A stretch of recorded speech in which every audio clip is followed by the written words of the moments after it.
Recently, the whole world witnessed the Israeli and American joint military operations known as Rising Lion and Midnight Hammer.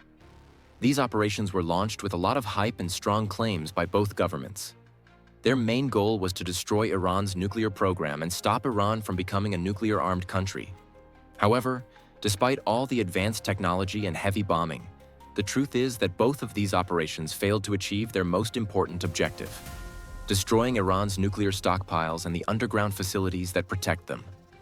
According to Dr. Jeffrey Lewis, a famous nuclear expert from the Middlebury Institute and James Martin Center for Non-Proliferation Studies, these strikes may look impressive on the surface, but they failed to hit the real, critical parts of Iran's nuclear infrastructure.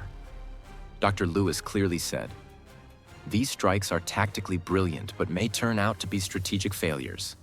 His statement highlights that although the attacks were carefully planned and carried out with modern fighter jets and missiles, they could not destroy Iran's most dangerous nuclear assets. The most serious concern is Iran's stockpile of nearly 400 kilograms of uranium enriched up to 60% purity. Experts say if Iran further enriches this uranium, it can make enough weapons-grade material for around 9 to 10 nuclear bombs. Even Israeli Prime Minister Benjamin Netanyahu himself said this was the main reason behind launching the strikes. In his own words, Iran has produced enough highly enriched uranium for 9 atomic bombs. 9. But what's surprising is that even after these attacks, Iran's uranium stockpile remains safe, and its current location is unknown. Before the attacks, the uranium was believed to be stored inside deep underground tunnels near the Isfahan uranium conversion facility in Iran. These tunnels are built with advanced engineering, designed to protect Iran's nuclear program from airstrikes and missile attacks. But according to International Atomic Energy Agency Chief Rafael Grossi, Iran secretly moved its highly enriched uranium to new locations before the bombings even started. This means that despite the surprise nature of the strikes, Iran already knew what was coming and took smart steps to protect its nuclear material. Satellite images and intelligence reports further confirm this situation. Days before the strikes, heavy equipment, trucks, and construction machinery were seen moving around Iran's nuclear sites, especially near Isfahan and the Fordo fuel enrichment plant.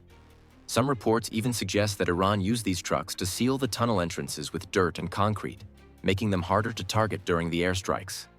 This shows that Iran was not only prepared, but also acted fast to relocate and hide its sensitive nuclear components. U.S. Secretary of State Marco Rubio had earlier claimed that nothing can move inside Iran without being detected.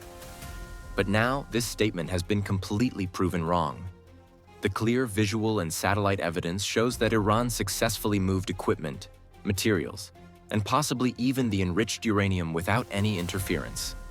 This has exposed the limitations of Israeli and American intelligence gathering and surveillance capabilities in this situation. Another major reason behind the failure to destroy Iran's nuclear infrastructure is the extreme depth at which these facilities are located. Iran has placed its critical nuclear sites, like Fordo and Isfahan, deep underground to protect them from aerial attacks. Some reports suggest these tunnels and bunkers are buried more than 80 to 100 meters below the surface.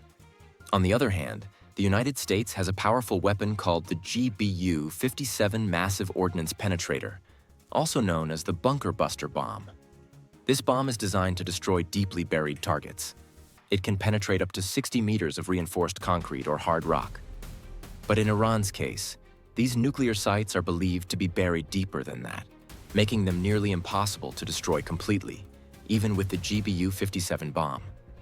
In simple words, America's best bunker buster bombs can damage these underground sites, but cannot completely destroy them if the tunnels are deeper than 60 meters. This is one of the main reasons why, despite heavy bombings under Operation Rising Lion and Midnight Hammer, Iran's most sensitive nuclear sites are still safe. Iran had already moved its uranium to unknown locations, and even the sites that were targeted remain partially intact due to their extreme depth.